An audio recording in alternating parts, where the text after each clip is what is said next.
guys, it's Nurse J again at Nursing the Truth, and I'm making my second video of today. And so I was thinking more along the lines of Halloween spooky stuff. So I just took a break a few minutes ago to put more Halloween stuff. It's going to take me about another week to get it all completed for my Halloween party, my favorite time of year. So I made a video about the mark of the beast. It's a sacred number, so embrace it if you actually know what it means and where it comes from. So now we're going to talk about the devil, Hasatan, Satan, and what and how it came about. So I'm still pulling excerpts out of the Christ Conspiracy, the greatest story ever sold by D.M. Murdoch, the great mythicist. This book is online for free and you may read it, and it's over 350 pages long, and it is solid and compact. And when you have someone coming to you and preaching their BS, you can pull out your handy dandy pocketbook and go, you know what? This is from antiquity. See ya. Don't want to be ya. So, many people today do not readily express belief in Satan or the devil as portrayed in Christianity, which in actuality depends upon the belief in such an absolute evil being for it to be true. The devil was a very popular figure within the church. Christianity and general hysteria reigned supreme, but in the times since secularism and free thought have become more influential, the devil seems to have dropped out of sight, save for the occasional hauntings and possessions. For example, before rationalism and science established their voices, lightning strikes and hurricanes were regarded as the devil's work. They are now often considered as acts of God, leaving one to wonder where the devil has gone and if God is next. Now, of course, this dualistic concept of absolutely good and evil did not originate with Christianity. Did not originate with Christianity. Hear me out. But are long found before the Christian era, particularly within Zoroastrianism. That comes from Persia. Break Persia down, that's Iran. Satan is an adaptation of the Persian representative evil Ahriman, Ahriman, the twin brother of God.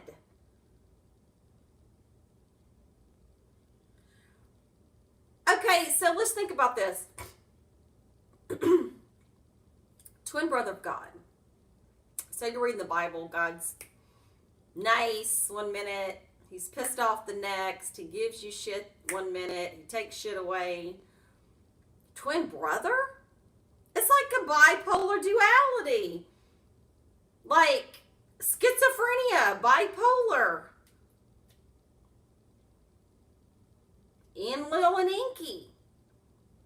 But they weren't twins. One was older than the other. But anyway, you get my drift. So, we have the Egyptian Set that was Osiris's brother. Now we are talking the oldest of the oldest of the oldest in antiquity. Okay? Set, Typhon. Okay? Osiris, cut up by Set. And they went and made his name Satan. Now,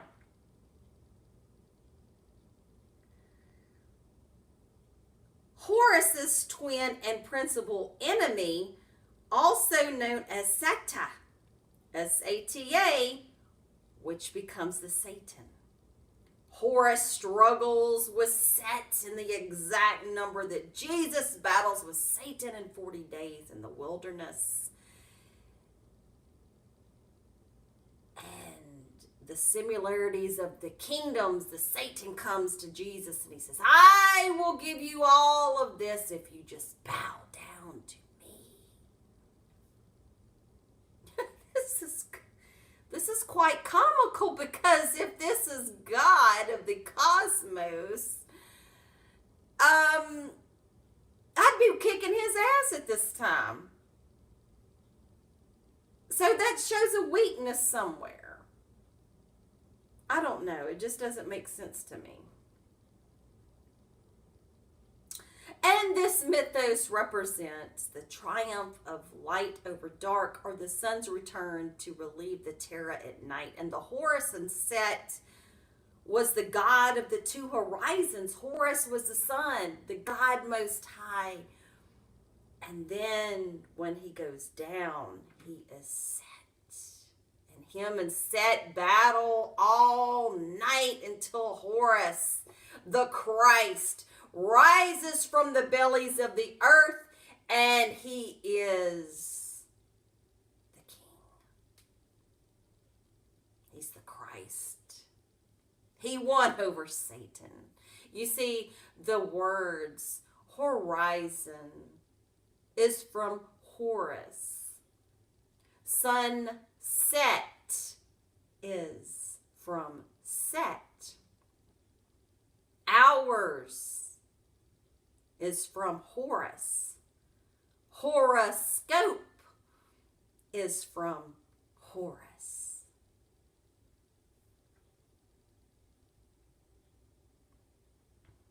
As noted, Set is the biblical Seth, the progenitor of the Hebrew race, demonstrating the culture's stellar cult origins.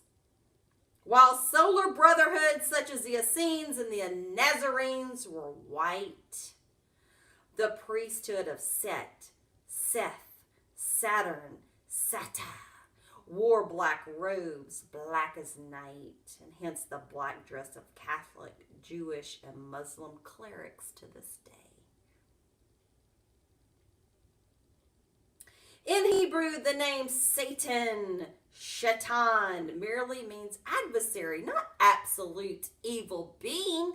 Do your etymology of words. The title Satan,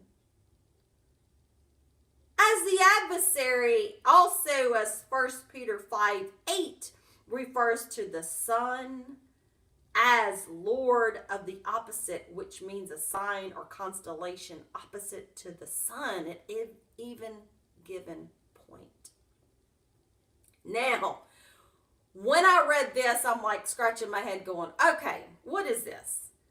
So I'm going to bring this to your attention, and you're going to shake your head and go, what the hell have we been taught? Moreover, Satan is called the father of lies, Beelzebub. Yet, it is Yahweh who claims to be the deceiver. If a prophet is deceived, I, the Lord, deceive that prophet. In Ezekiel 2 and verse 7, 22 verse 7.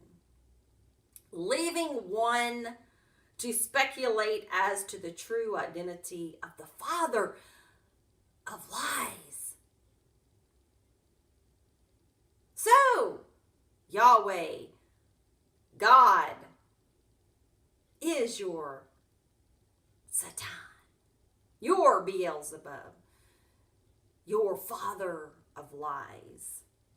See, Paul says, the God of this world is your Shaitan, your father of lies.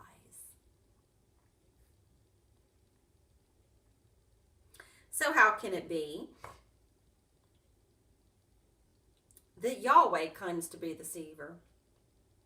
And also, too, in Jeremiah was talking about why did the Lord do those things and how was he so deceived. That's not what the Essenes taught. That's not what the Gnostics taught. They said, we don't know who you're worshiping, but it ain't the God that is good. How can you make a creation and slaughter it by the millions?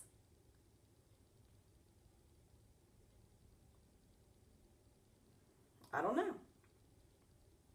The origin of the devil also can be uncovered through etymology, and that the word comes from the Sanskrit term diva or the Persian diva, both of which originally referred to angelic entities, usually female.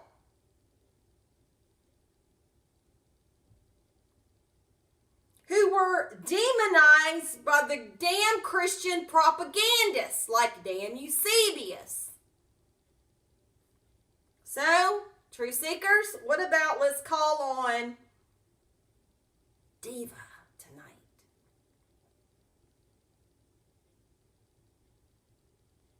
Why can't we? If the ancient world called on these angelic beings, females,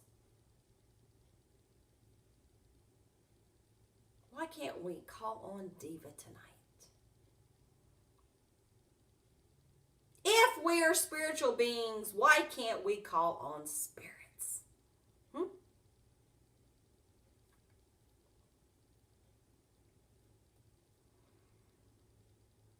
In actuality, devil shares the same root. Now, I want you to listen and listen well, because I'm giving you information that we all need to share collectively. We need to get out of Christianity because they are killing us by the droves. In actuality, the devil shares the same root as divine.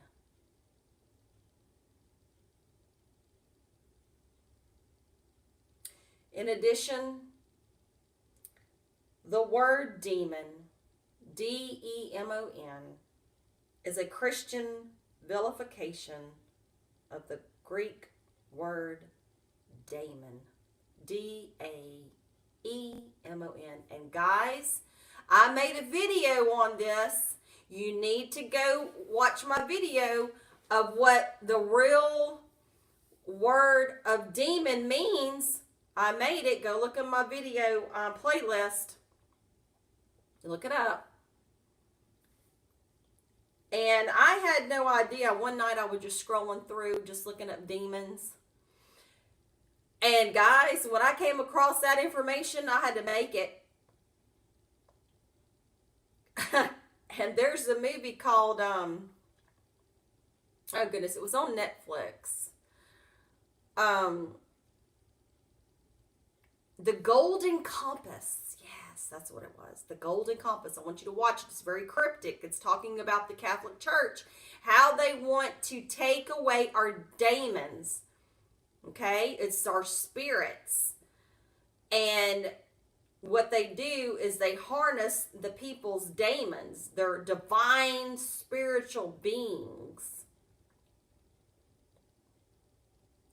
And in Greek, they say these spiritual demons, they connect to a higher power. See, these demons, these divine beings, they can go to the source on our behalf, you see. From what we read by the ancients. That's all we have to go by, guys, is what the ancient people wrote. It's not like they're sitting there with their thumb up their butt, writing some lies. They are writing what was going on at the time. Now, they are some forked tongues when it comes to Christianity, so you really have to read things with a grain of salt and go precept by precept and line upon line what the Bible says. Are they telling you something in code? I'm sure they are.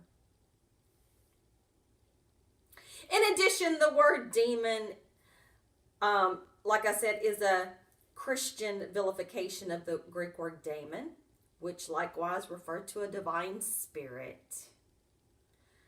The devil was called Beelzebub. By this word was also used for God. What? Hold up. The devil was called Beelzebub, but this word was also used for God prior to its vilification. As another author says, I believe it's Kersey Graves. As Graves says, Baal, as synonymous with Bel, was the Chaldean name for the Lord dwelling in the sun. And Bel Shaddai was the sun in its zenith of his glory, and Beelzebub the sun, while in the sign or constellation of Scorpio. It also meant Lord of the Flies. The god appropriated to keep the flies away. So I guess when we're around a bunch of flies, we need to call on Beelzebub so he can get the flies away off of our food. In fact, any number of names for the devil found within Judaism and Christianity are vilification of the gods and goddesses of other cultures. The form of the devil, commonly represented over the past several centuries, i.e. a man with horns and hooves and a pitchfork, is in large part a demonization of the Greek god of nature, Pan. Pan. And they also dug up Pan in Israel. You might want to go check that out. They were worshiping Pan in the first century. Where was Jesus?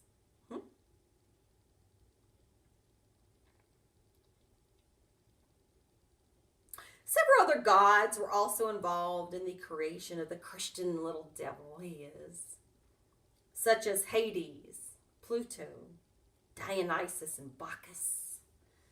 The devil was of Egyptian origin, like I said, both as that old serpent, the apap reptile, the devil with the long tail, and as Set, who was Satan in an anthropomorphic guise. Set, the power of drought and darkness and physical phenomena, becomes the dark-hearted evil one. See, Set was the god of the desert. Nothing grows, no water, it's hot, and things die.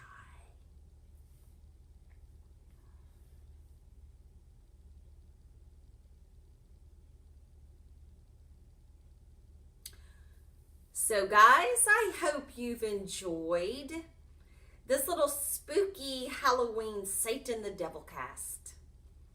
So now, my truth seekers, Gnostics, pagans, atheists, whatever you want to be called, brothers and sisters in universal consciousness. How about that? Call on Diva tonight. Let's call up on our demons. Let's check them out. What information do they have for us? So, I hope you've enjoyed this presentation, and I will be bringing you other truth and knowledge and wisdom. Yes, my dear truth seekers, go read your ancient documents. Until then, me and Thoth and Anubis and Bastet and all my gods and goddesses of the great land of Egypt, we will see you shortly. Hotep and Ashe, and peace.